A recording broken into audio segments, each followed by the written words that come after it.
Hi everyone, welcome back to Child of the Kingdom. Thank you guys so much for coming back to my humble YouTube channel, my humble abode. Okay, welcome. Come take a seat.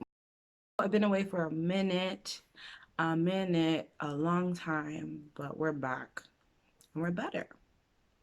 Okay. One thing I realized about my life is when I am spiritually low, okay, because our spirituality, our journeys, this race, this marathon, it's definitely not just one way, one pace, right?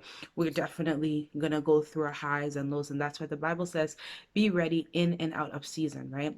And so sometimes when I am just low and I go on Twitter and I see Christian Twitter talking about different things and people sharing their testimonies and people sharing all these different things, it just bothers me because I'm just so spiritually low and I'm just like, I don't want to hear about this revelation that you got. Like, I just don't want to hear it. What I'm trying to say is sometimes we look at other people's journeys, other people's walks, and we ask ourselves, why don't I love God as much as them?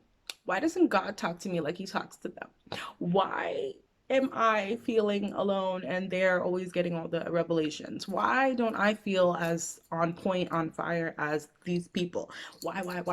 I was reading in Genesis and I was reading about Cain and Abel. And if you're not familiar with the story, Cain and Abel are brothers. And when it's time to offer a sacrifice unto God, Abel offers his firstborn lamb, okay? And Cain offers a basket of harvest and grain and vegetables and things like that, like an agriculture basket. God is pleased with Abel's sacrifice because it is a real sacrifice. It's the firstborn. It's a baby lamb. It has fat on it. It can be used for food. It can be used for clothing. Like there's so much that he had to give up to give this thing to God. Whereas Cain's sacrifice was just vegetables, and he does agriculture, he tends to the garden. So there are several plants and vegetables and vegetation. So it wasn't really hard for him to have to sacrifice it or offer it to God because it didn't mean as much to him as Abel's sacrifice. And so God consumed Abel's sacrifice, meaning he was pleased with it, but he didn't do that with Cain's sacrifice. So Cain was angry. And so what did Cain do? Cain killed Abel, and that is the first murder that we hear about in the entire Bible. God knew that Cain killed Abel because even the Bible says that God could hear the blood of Abel screaming. Okay, so God knew that Abel was dead.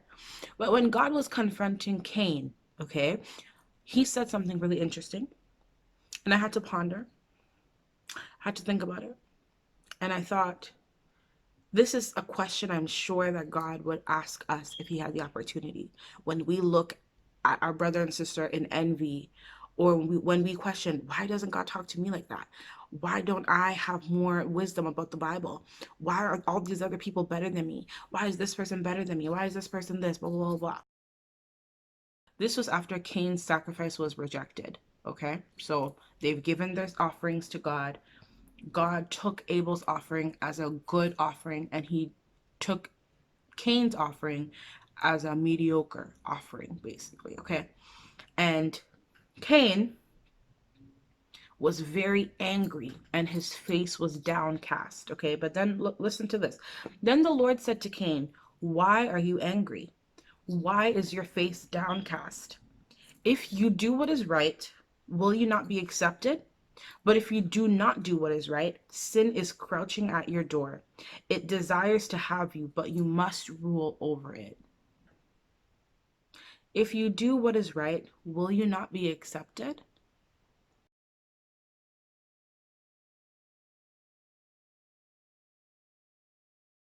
He only likes the preachers and the pastors. He only likes that one girl at youth group who just knows everything.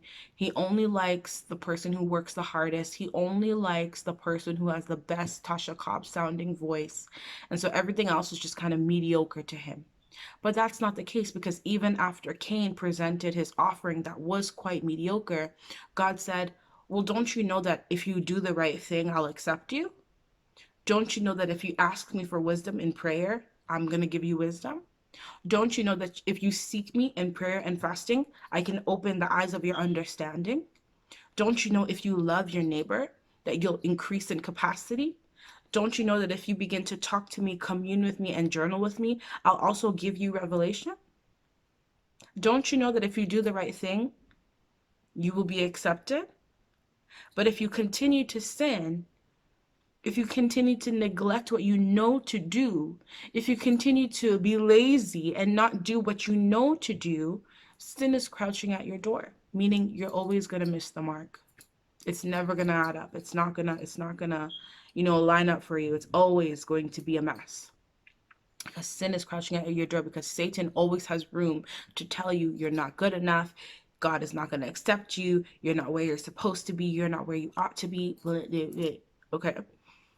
And so I thought about that, and I'm like, God is literally telling us who are looking out and saying, well, why doesn't God talk to me like that? And why don't I hear from him? Why don't I have a closer relationship with God? I wish my relationship was like this. I wish it looked like this. I wish I could go on prayer walks. I wish I could edify people and talk to people and encourage people. And God is like, well, don't you know that if you do the right thing, I'll accept you?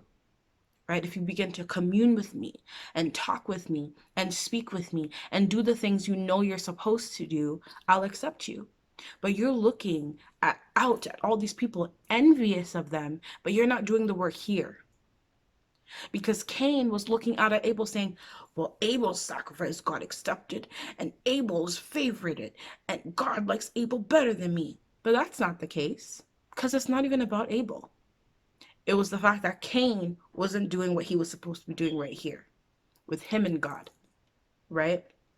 And if you're not doing what you're supposed to be doing with God, if your secret place time isn't being utilized, if you're not nurturing and fostering this intimacy with God for him to draw near you, then you're always going to look at and be like, they have a closer relationship with God. They're better. They're better. He likes them better. He likes them better, because you're not dealing with what you're supposed to be dealing with.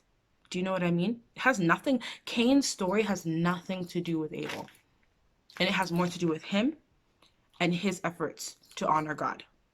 Nothing to do with Abel, right? It's not like there was only one good sacrifice that could be made. No, God didn't pin us against each other. You can make a good sacrifice and I can make a good sacrifice. You can have intimacy with God and I can have intimacy with God. If I'm envious of what yours looks like, it has nothing to do with you. It has to do with me and what I'm facilitating here, right? And so I read that and I was like, this is good. I want to share it. So I'm going to share it. And so I shared it. I hope that you guys are well. Please let me know what you think down below. Let's begin to offer our best. Give God our time.